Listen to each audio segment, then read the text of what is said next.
ప్రార్థన చేస్తున్న సమయంలో విపరీతమైనటువంటి ఒక కాంతి, విపరీతమైనటువంటి ఆ కాంతిని నన్ను ఆవరించటం, నేను తెలియని భాషలలో మాట్లాడటం, యేసుక్రీస్తు ప్రభువు యొక్క ఆవరణ, యేసుక్రీస్తు ప్రభువు యొక్క సన్నిధి, పరిశుద్ధాత్ముని యొక్క కృమరింపు నా జీవితంలో నేను గమనించాను.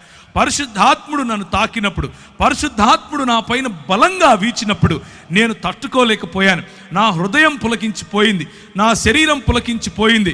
నేను కళ్ళు మూసుకొని ఉన్నాను. నేను ఒక గొప్ప దర్శనం చూస్తున్నాను. ఇదిగో తెల్లని బట్టలు వేసుకున్నటువంటి చాలామంది నెత్తిన టోపీ పెట్టుకొని పరిగెట్టుకుంటూ వస్తున్నారు. ప్రభు అయిన యేసుక్రీస్తు తన చేతులు బారుగా చాల్చి నిలబడుకుని ఉంటే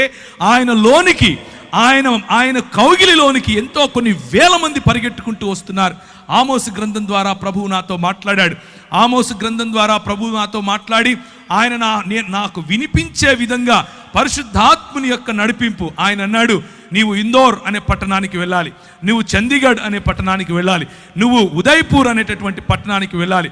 మరి దైవజనులు ఇప్పుడు నిలబడుకుని మాట్లాడుతూ, ఏమయ్యా ఉత్తర భారతదేశంలో చాలామంది అవసరం వెళ్ళరా అని అంటున్నాడు. అదే సంఘటన నాకు జరిగింది. 2000 సంవత్సరంలో ఆ భక్త సింగ్ గారు చనిపోయారు. ఆయనను తీసుకుని వెళ్తున్నారు. కొన్ని వేల మంది ఆయనకు వెనకగా వెళుతున్నారు. ఆ ప్రార్థిద్దాం అనంటే కొన్ని వేల మంది తలలు ఉంచుకొని ప్రార్థిస్తున్నారు. ఆ దృశ్యం నేను పైనుంచి చూశాను. దేవా, ఒక వ్యక్తి ఉత్తర భారతదేశం నుంచి నా ప్రజలను ప్రేమించి తెలుగు వారి మధ్యకు వచ్చి మరి పరిచర్య చేస్తే నేనెందుకు వెళ్ళకూడదు అన్నటువంటి ఆ ఛాలెంజ్ నేను తీసుకున్నాను. నేను వెళ్ళాను, మధ్యప్రదేశ్ అనే ప్రాంతంలోకి వెళ్ళాను. పరిశుద్ధాత్మ